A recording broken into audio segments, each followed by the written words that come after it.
manager who's also required to deliver results as an operational player while simultaneously leading a group of direct reports?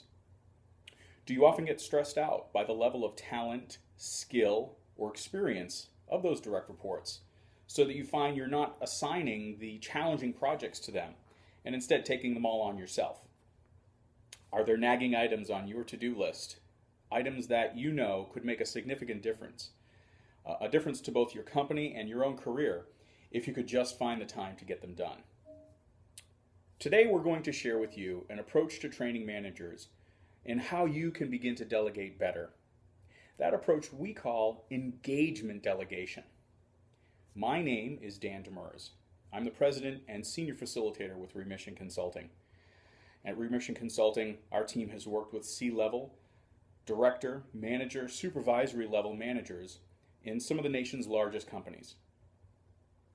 In this short training video, we're going to examine 3 key ideas so that you can begin to approach the most critical skill set of delegation more effectively, immediately. The first thing we're going to look at is engagement, employee engagement, how that matters, why that matters to you as a manager. The second thing we're going to take a quick look at is the latest research on motivational theory. And the last thing will be some accountability steps, some pieces that you put in place both for the direct report to be more successful, but more importantly so that you can become a more effective manager. By the end of our short time together, you will gain new perspective on how to clear those projects off your desk, those important items that need to get done and you felt your staff were not capable to handle them. And more importantly, you'll free up some time and some energy so that you can focus on those more important items that have always been placed on the back burner. So let's get started. Point number 1, employee engagement. What is that? Well, Gallup, Towers Watson, countless leading research and consulting firms for close to 30 years now have been studying employee engagement. And as you probably know well, if you're the kind of manager who's taking the time on your own to research becoming a better leader and manager, then you most likely know that employee engagement is the quality of connection an employee feels to her job. How much of her own discretionary creativity, effort, passion, energy, how much of her own best self is she willing to dedicate, or is he willing to dedicate, to you as a leader and to the organization? And as the research has been unfortunately very clear in telling us that for close to 28 years now, there's been no measurable increase in employee engagement. The type of leader, the type of manager that we aim to help organizations like yours create is one who not only understands what employee engagement is, but is willing to take personal responsibility for creating a workplace and a culture where engagement is the norm, where there's a context, where there's a feeling of engagement in everything that you do as a leader and manager, but more importantly as the staff themselves do as well. So when we look at the responsibility of employee engagement, the question always comes up: why is it that most workers, when they do quit, assert that the reason for quitting was the bad interaction with the boss? And when we look at the elements of employee engagement, we recognize and can see that the interactions that the staff member reports with their boss and the challenges that management has today in a get more done kind of environment leads to this nexus point of disengagement that centers around delegation. That's why we have this as a focus at Remission, and why many of our clients have been able to experience radical increases, exponential increases in performance when we crack this nut of disengagement. So the concepts that we want to express and discuss in this section have to do with you as a manager owning the employee engagement question, you having the responsibility, not because it's necessarily true, and this is the critical point here, not because it's necessarily true, but rather with that personal responsibility comes the power. With that kind of ownership, then comes the possibility to have influence. You can't influence anything unless you have that ownership and that responsibility for it. So when you own the engagement of your staff, and when you approach everything you do with the model of employee engagement in mind, then you as a manager take that first step into leadership and really can foster an environment where people believe that you care. They believe that you're vested in their success and that you want to add value to their career, not just take things off of your desk. And so when we look at engagement from the perspective of delegation, the critical concept that we always teach is this: teach your staff why. Teach your staff why you're giving them the assignment, and most importantly, why that assignment connects back to value for the customer and value for the company. Because if you can deliver value both for the customer and the company, then ultimately you're helping them deliver value for their career. That leads us to motivation, which is our second point. So the second point, motivation theory. There's been not quite as much research on motivation theory as we have had with employee engagement. However, there's been some very credible, scientifically documented and peer-reviewed research on exactly what it takes to motivate a white-collar or highly educated, intelligent, blue-collar worker.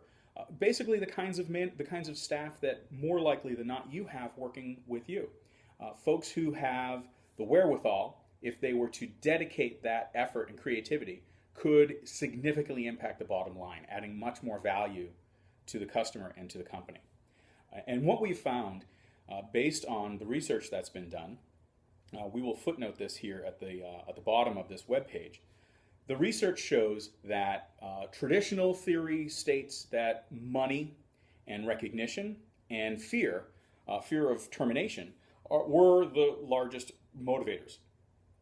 Unfortunately, those don't really work in today's economy and with our modern white-collar and educated blue-collar workers. In fact, what the research proves is motivation comes from autonomy, mastery, and purpose. With autonomy comes the freedom to choose in, and the good leader, the leader that you can become, can facilitate that choice and acceptance that your staff can step into and own the roles that are necessary for them to take on.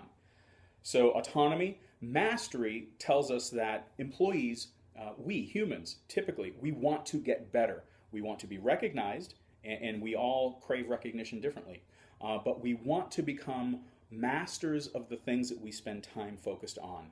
So that looks often like helping staff learn more, helping them understand how you do things and why you do things the way you do, allowing them opportunities to shadow or to mirror parallel work with colleagues in different business units so that they can gain a broader range of understanding of the value your organization delivers to your customers, as well as traditional training, whether it's online like this video today or live like many of the workshops that we, as well as countless other competent and effective training companies deliver, teaching the skills and the techniques that they can then use to become a more effective player.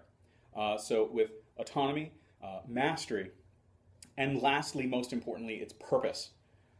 Giving them the understanding of how what they do impacts the customer. That is to say, both in constructive and corrective feedback. So when they make an error or a mistake, it's immediately connecting the dots back to how that impacts the customer experience. And again, the customer could very well be an internal customer. It's not always a customer who's paying for products externally. So understanding both how the error or the challenge, the mistake affects value, but also how a good job, a job well done, ideas expressed, improvements to process, how that all adds value both to the client and to the company. Ultimately, that value then gets added to their colleagues. And with purpose and with an intentional focus on purpose in your communication with direct reports, the most important thing that they'll begin to see value added to is their own career. So once we've covered the concepts of purpose, mastery, and autonomy, that leads us to the third topic. So the third topic and the final topic for today's talk is accountability. And accountability in the approach and context of delegation fits perfectly with the program that we teach in our live workshops is a 5-step delegation plan. And that plan is literally articulated in a workshop session with a live facilitator and the peers of the workshop so that staff can have an opportunity, so managers who attend can have an opportunity to work through their challenges that they find themselves facing and hear some feedback from colleagues, both their own corporate colleagues, but often more importantly, colleagues from other organizations who have sent their managers to these workshops. And that accountability often can be as simple as a bold declaration. If you as a manager recognize that you're not delegating as effectively as you could, then this one takeaway, this one challenge, if you'd like to accept it, is this. Go to one of your managers, someone to whom you report, whether directly or through matrix management, whatever your organization offers, and pledge to them that you will spend 20 minutes a week planning how to delegate.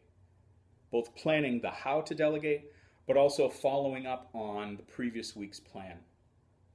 So this kind of accountability, while very, very simple, this kind of accountability, I'm sure you can see, will advance those nagging items on your to-do list and getting more done. But more importantly, it will give you the habit of accountability. If you step into it as a manager, then you will have far more credibility to ask the same accountability of your staff. We, as intelligent people, we find it very, very disconcerting when we perceive someone operating from a place of hypocrisy. And so we always, both internally here at Remission Consulting with our staff, as well as our clients, we insist that you model the behavior you ask of your staff. So if you're going to ask for accountability, the first thing you must then do is become accountable yourself.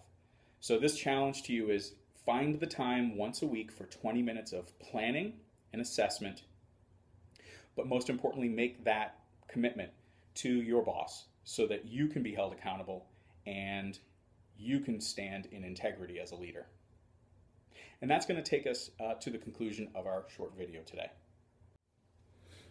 In conclusion, we've now come to the realization that we as managers who also have to perform operationally and deliver results ourselves are incredibly stressed out. We're being asked to do far more with far less. And because of that, we often take on tasks that are better suited to those in the value chain below us. But often that doesn't happen because we're afraid that we could do it better and faster. So we've examined today a new approach, an approach that many of our clients have had based on their own testimonies, incredible results. We'll provide some of those testimonies at the bottom of this page for you to review.